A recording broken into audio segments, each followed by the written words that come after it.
Paano nga ba yung mutual fund? Pag-usapan natin kung paano ba yung workflow nito. Una is may mga investor dito. Pwedeng individual, pwede rin kumpanya or corporate.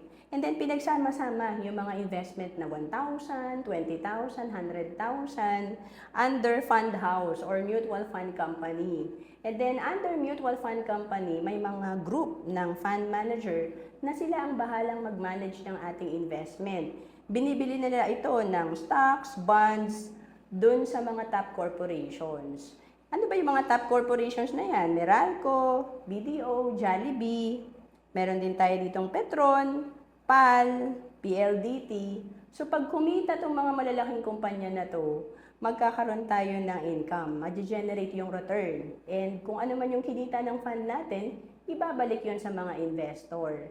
Kaya nga, dito sa mutual fund, madali lang. Kasi for as low as 1,000 pesos, pwede ka na mag-start sa mutual fund. And for as low as 20 pesos, pwede mo nang dagdagan yung investment mo. At pwede mo rin itong gawing online. To know more, comment ka lang.